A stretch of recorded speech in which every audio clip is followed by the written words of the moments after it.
Bueno, vamos a saludar a una invitada muy especial. Ella es Carolina Gamboa, ella es coach de sueño, mindfulness e inteligencia emocional. Además, Carolina es speaker y es autora y es un amor de persona. Está hoy con nosotros aquí en Salud y Algo Más para hablar sobre el sueño, porque como les decía, hay demasiados trastornos como el insomnio, la apnea del sueño o la narcolepsia y quizás ni siquiera nos hemos dado cuenta que estamos pudiendo padecer uno de ellos. Así que Carolina, muy buenas tardes y bienvenida a Salud y Algo Más. Hola, Caro, estoy feliz de estar hoy contigo. Gracias por la invitación. Bueno, pues Caro, de Caro a Caro, hoy estamos de tú a tú, de tal cual. Bueno, tocaya. Pues Caro, sí, lo que pasa es que en la radio no la puedo tutear, me toca hostearla. Así que bueno, Caro, acá vamos en el usteo.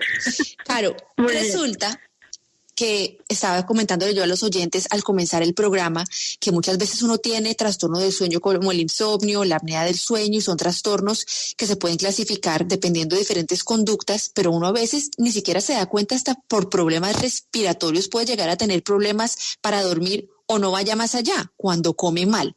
Quiero preguntarle, Carolina, ¿qué es lo que más nos afecta nuestros patrones de sueño? Bueno, Caro, esa es una gran pregunta, pero como sé que tenemos un tiempo corto, quisiera concentrarme en dos cosas. Las principales alteraciones que tenemos del sueño los seres humanos se dan por dos causas principales. La primera es porque perdemos la oportunidad de dormir, es decir, tenemos la habilidad de dormir, pero de alguna manera estamos afectando nuestra oportunidad, y ya te doy algunos ejemplos. Y la otra es porque perdemos nuestra habilidad de dormir aún teniendo la oportunidad. Entonces, hablemos de la apnea del sueño. Por ejemplo, cuando tenemos apnea del sueño, que ocurre cuando nuestra respiración se detiene temporalmente y volvemos a recuperar nuestra respiración porque los músculos de nuestra garganta se relajan y dejamos de respirar. Cuando ocurre esa situación, perdemos la habilidad de dormir porque lo que pasa es que nos despertamos cada vez que nos quedamos sin respiración.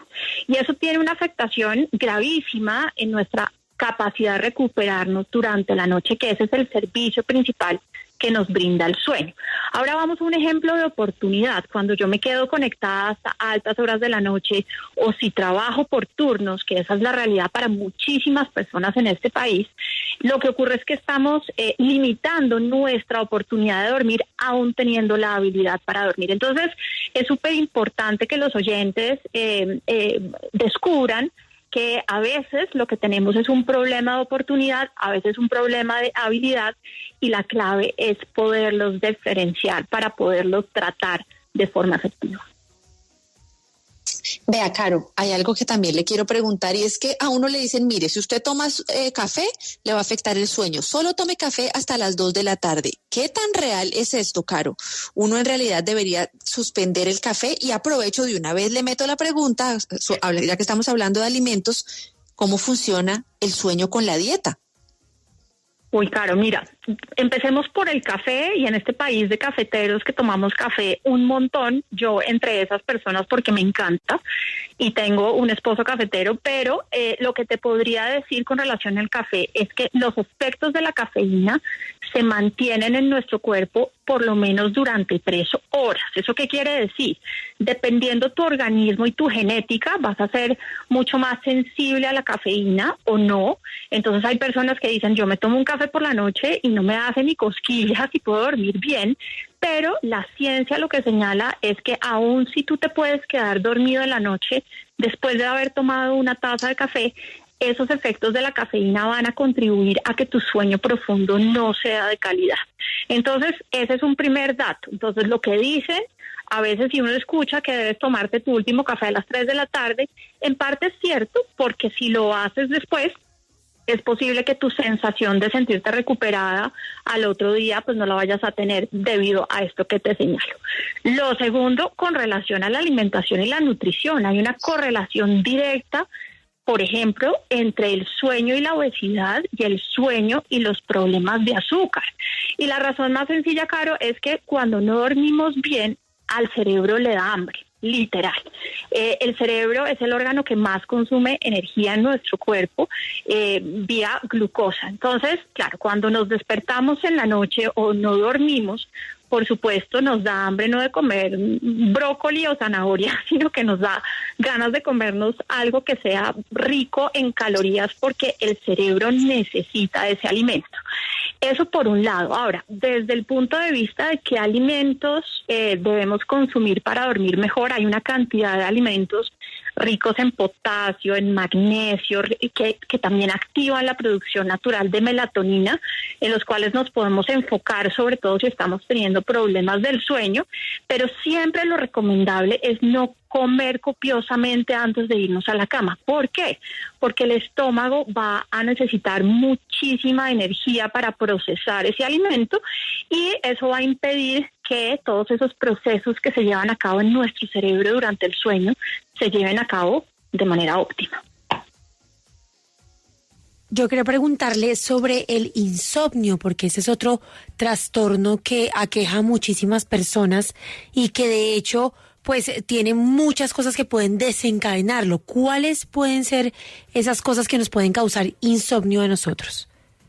Pues mira, Caro, hay diferentes tipos de insomnio. Hay un insomnio que es el temporal, que está causado por cosas específicas, por ejemplo, un problema en el trabajo, una discusión con nuestra pareja, una enfermedad corta, por ejemplo, una gripa. Eso nos puede producir lo que llamamos el insomnio temporal, pero hay un insomnio que es crónico y otro que es comórbido. Entonces, el insomnio crónico es cuando ya empezamos a tener varios episodios de dejar de dormir en las noches, bien sea porque nos cuesta trabajo conciliar el sueño o nos cuesta trabajo mantener el sueño durante la noche, pero eso ocurre varias veces en la semana durante varios meses. Eso es lo que definimos como insomnio crónico.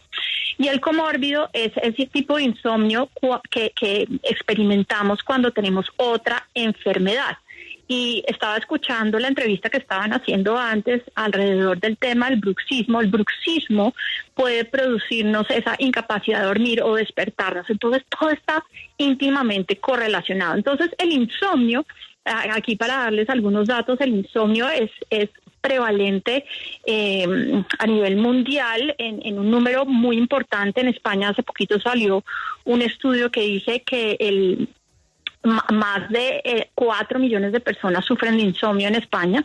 Desafortunadamente en Colombia todavía no tenemos suficientes estadísticas para que podamos tener claridad sobre cómo estamos durmiendo, pero si el oyente está sufriendo de insomnio es más normal de lo que creemos y hoy día la gente desafortunadamente tiene la primera tendencia a medicarse cuando hay diferentes formas de atender los problemas de insomnio, sobre todo cuando las causas son ansiedad o estrés. Entonces, para eso hay una serie de tratamientos o terapias que tienen que ver con cambios del comportamiento, con regulación emocional, con mejorar ese balance, llamémoslo mental, que podemos desarrollar todos los seres humanos, y eso puede contribuir a gestionar mejor esos episodios de vigilia en la noche que a muchos nos ocurren. A mí me parece muy importante lo que estaba contando Carolina de cuando uno no duerme, literalmente le da hambre, ¿no? Y uno ve que la gente, sobre todo que sufre de mucho insomnio, se sube de peso. Y también pues ahí viene ella a jugar un papel importante, el cortisol. Yo quiero preguntarle cómo calma uno ese cortisol y cómo lidia uno con esa ansiedad antes de dormir, porque para levantarlo a uno nadie lo levanta, pero para dormirlo tampoco. Entonces, ¿cómo hace uno para bajarle a esa ansiedad? Mira, es súper interesante la pregunta que me haces porque yo creo que todos hemos estado en esa situación de no podernos dormir porque nos vamos a la cama estresados. Un dato curioso, la ciencia lo que nos señala es que esta hormona, que es el cortisol, debe estar en su punto más bajo antes de ir a la cama. Y en este mundo de hoy, pues nos la pasamos con el cortisol demasiado alto. Entonces, una de las estrategias que yo recomiendo más para poder gestionar y ayudar a que ese cortisol descienda antes de irnos a dormir, uno es tener una rutina para ir a dormir. Y una rutina lo que significa es que antes de la hora que el oyente o ustedes están pensando ir a la cama, supongamos 30 minutos, apagar las pantallas y arrancar una rutina que puede ser: me pongo la pijama, me lavo los dientes súper bien, como decía el doctor, hago todo este proceso en los 30 minutos previos, pero justo antes de ir a la cama o ya en la cama, hago un ejercicio de respiración, un ejercicio de meditación o incluso si uno es creyente, puede orar.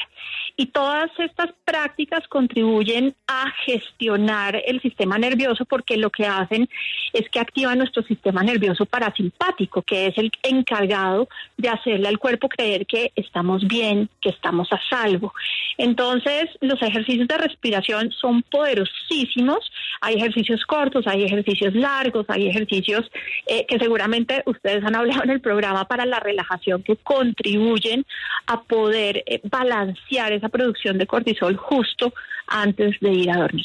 Entonces, esas son técnicas clave y en Internet hay miles de meditaciones guiadas que podemos utilizar para poder regular nuestro sistema nervioso. Ahí está Dailin, que tiene una pregunta para usted. Dailin, adelante. Gracias, doctora, muy buenas tardes. Miren, mi consulta va orientada a lo siguiente: ¿qué mecanismos de control del hábito de no dormir en la noche hay? O sea, cuando una persona se considera noctámbula, o sea que no en la noche se siente muy plena para trabajar, hacer actividades, pero al día siguiente pues está muy cansada. ¿Cómo se podría controlar esto? Dailin, muchas gracias por tu pregunta. Mira, lo primero que en este momento te respondo con relación a esa situación en particular es que hay dos cronotipos de personas. ¿Qué es un cronotipo? Es la forma como definimos la manera como dormimos. Entonces estamos las lechuzas, que nos acostamos tarde y nos levantamos tarde, y las alondras, que nos acostamos temprano, que en el caso de Colombia serían las gallinas, y nos levantamos temprano. Ahora bien, cuando tú tienes un desfase, esto tiene que ver con los ritmos circadianos. Cuando tú tienes un desfase, ¿eso qué quiere decir? Que tus horas de vigilia son en la noche y tus horas, llamémoslo, de dormir es durante el día. Un mecanismo para reprogramar ese desfase esa alteración de tu ritmo circadiano tiene que ver con cambios del comportamiento graduales. Al cerebro no le gustan los cambios drásticos. Entonces, si a esta persona va haciendo ajustes graduales de su hora de levantarse todas las mañanas y que evite tomar siestas durante el día, eso puede irle ayudando a recuperar su ritmo natural. Ahora, si el problema es muy persistente, siempre la recomendación es ir a donde un especialista del sueño, y existen diferentes formas, por ejemplo, la terapia cognitiva conductual, que puede ayudarle a hacer cambios que le permitan reajustar su reloj biológico a los horarios de luz y de noche de esta tierra en la que vivimos. Carolina, quiero también que hablemos un poquito de la alimentación reparadora. Por ejemplo, cuando uno hace una dieta muy estricta, el cuerpo queda en el sentido de alerta, ¿no? O cuando uno está muy estresado, también tiene alerta, pero sé que hay alimentos que ayudan a tener un sueño reparador. Menciónanoslos para que acá nosotros los anotemos y vayamos a hacer el mercado. Maravilloso. Entonces, hay dos elementos fundamentales a la hora de que el sueño sea reparador. Para poder tener un sueño profundo necesitamos que nuestro cuerpo se relaje completamente, y el magnesio está encargado precisamente de relajar nuestros músculos. Entonces, cualquier alimento rico en magnesio va a contribuir a que nuestros músculos se relajen, para que nuestro cerebro, nuestras células se puedan recomponer y podamos levantarnos sintiéndonos frescos. Entonces estamos hablando de nueces, estamos hablando de granos, estamos hablando incluso de chocolate, banano, plátano. Ahora, desde el punto de vista de la melatonina, porque mucho se habla de la melatonina para dormir, la melatonina lo que nos produce es un impulso del sueño, una presión del sueño, pero no determina que también vamos a dormir. Pero muchos tenemos ese problema de no puedo conciliar el sueño. Entonces la melatonina es clave. Primer dato con relación a la melatonina: las cerezas ácidas son poderosísimas para activar la producción de melatonina. Esas cerezas del árbol de cereza que tenemos, por ejemplo, en Bogotá, son fantásticas. Entre más ácidas, mejor. El arroz también activa la producción natural de melatonina, la avena y, curiosamente, el maíz dulce. Entonces, estos son algunas ideas de alimentos que pueden contribuir a que tengamos una mejor noche, y esa sugerencia de nuestras abuelas de tomar una tacita de leche caliente es muy útil y es muy efectiva, porque la leche es rica en magnesio y puede ayudarnos a conciliar el sueño y realmente poder entrar en ese estado de relajación muscular necesaria para que nuestras células se regeneren y nuestras neuronas se limpien de forma efectiva durante la noche. Carolina, ¿qué otras enfermedades están ligadas al sueño también para que podamos entender? No sé, si sufro de migraña, por ejemplo, ¿podría encontrar la razón en la falta de sueño? Pues mira, hay muchísimas enfermedades y yo quiero darles el dato que en los últimos 20 años los estudios relacionados con el sueño han crecido más del 400%. Esto es una señal de que estamos entendiendo el impacto del sueño en nuestra salud, y por supuesto hay otros estudios que hablan del impacto en nuestra productividad, pero centrémonos en la salud. Hay una clara relación entre los problemas del sueño y enfermedades mentales como el Alzheimer y la depresión. Por otro lado, hay una relación directa entre problemas del sueño y otras enfermedades como el cáncer, enfermedades como la diabetes y otras relacionadas. Particularmente, y ustedes que estaban hablando de la OMS al iniciar el programa, hace unos años la OMS categorizó el trabajo por turnos como potencial carcinógeno. ¿Eso qué quiere decir? Que cuando nosotros trabajamos durante la noche nos estamos exponiendo a un mayor riesgo de la enfermedad del cáncer en general. Entonces hay una correlación directa también, como les decía, con la diabetes. Así que hay muchísima información alrededor de estas correlaciones, pero lo clave que debemos entender cuando hablamos del sueño es que es la pausa evolutivamente natural de los seres humanos para recomponernos, para poder absorber el día de la mejor forma, de tal manera que si nosotros limitamos nuestras horas de sueño, como somos un sistema, lo que vamos a estar haciendo es vamos a estar contribuyendo a que ese sistema no esté en las mejores condiciones para operar. Por lo tanto, al verlo desde el punto de vista sistémico, podríamos encontrar, por ejemplo, en problemas de dolor de cabeza o de migrañas, en problemas incluso de irritabilidad emocional, podríamos encontrar la causa en el sueño. Un dato: cuando nosotros dormimos menos o 3 horas menos de lo que necesitamos, y dice la ciencia que los adultos debemos dormir al menos 7 horas cada noche, si dormimos 3 horas menos, nuestro nivel de reactividad emocional al otro día puede incrementarse hasta en un 60%. Entonces, estamos comenzando a ver una revolución del sueño. De hecho, en Estados Unidos, los centros de epidemiológicos ya consideran los problemas del sueño como una epidemia de salud pública. Entonces, esto es un tema que es preciso mirarlo con detalle, y cada vez que vayamos al médico, ¿no? Contarle al médico cómo estamos durmiendo, porque el médico normalmente no nos pregunta ¿usted cómo está durmiendo? Y a veces la causa es el sueño, pero está escondido porque los síntomas a veces se confunden. Entonces, hay mucho ahí por decir, pero siempre mi consejo para el oyente, para todos nosotros, es que estemos muy pendientes de nuestro sueño, y que cuando vayamos al médico, esta sea una conversación que pongamos sobre la mesa, sobre todo si estamos durmiendo mal. Pues Carolina, muchísimas gracias por estar con nosotros aquí en Salud y Algo Más, y por favor, recuérdele a todos los oyentes dónde pueden encontrarla. Claro que sí, mira, me pueden seguir en Instagram en @pausapresente, también me pueden seguir en LinkedIn con mi perfil, me buscan por mi nombre, y en TikTok estoy como una mamá preocupada, porque en TikTok le hablo a un público un poco más joven acerca de estos temas. Pues muchísimas gracias, Carolina, y a todos los oyentes que nos acompañaron hoy en Salud y Algo Más.